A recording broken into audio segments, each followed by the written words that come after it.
আজি শিশু দিৱস পণ্ডিত জৱাহৰলাল নেহৰুৰ জন্মদিন উপলক্ষে প্ৰত্যেক বছৰ 14 নৱেম্বৰৰ দিনটো সমগ্ৰ দেশত শিশু দিৱস হিচাপে উদযাপন কৰা হয়।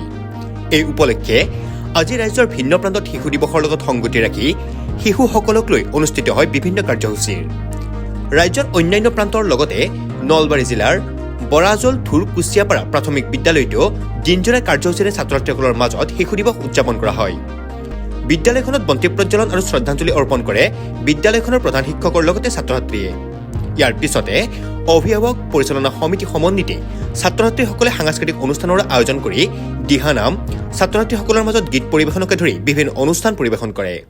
সততে উচ্চাৰিত হৈ থকা চৰকাৰী বিদ্যালয়সমূহৰ শিক্ষকসকলৰ যি ভূমিকা, সেই ভূমিকাক নস্যাৎ কৰি ধুৰকুচিয়াপাৰা প্ৰাথমিক বিদ্যালয়েও আজি এই পণ্ডিত জৱাহৰলাল নেহৰুদেৱৰ জন্মজয়ন্তী উপলক্ষে আমি শিশু দিৱসটি বিভিন্ন কাৰ্যসূচীৰে আমি আয়োজন কৰিবলৈ ওলাইছোঁ। গতিকে তেখেতৰ প্ৰথমতে আমি শ্ৰদ্ধাঞ্জলি জ্ঞাপন কৰিলোঁ। ছাত্ৰ ছাত্ৰী সমন্বিত সমূহ শিক্ষকবৃন্দই আমি তেখেতৰ প্ৰতিচ্ছবিত মাল্যাৰ্পণ আৰু বন্তি প্ৰজ্বলন কৰি তেখেতক অশ্ৰু অঞ্জলি প্ৰদান কৰিছোঁ। তেখেতৰ আদৰ্শক আমি শিক্ষক সমাজে আমাৰ নৱপ্ৰজন্ম ছাত্ৰ ছাত্ৰীসকলক আমি উৎসাহিত কৰিব লাগিব।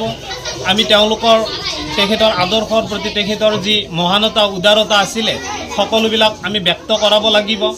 প্ৰতি বছৰৰ নিচিনা 14 নৱেম্বৰৰ এই দিনটোতে অইন বছৰৰ নিচিনাও আমি এই কাৰ্যসূচী ৰখা হৈছে। ছাত্ৰ ছাত্ৰীসকলে দিহানাম পৰিৱেশন কৰিব, বিভিন্ন গীত মাত কৰিব, কবিতা আবৃত্তি কৰিব।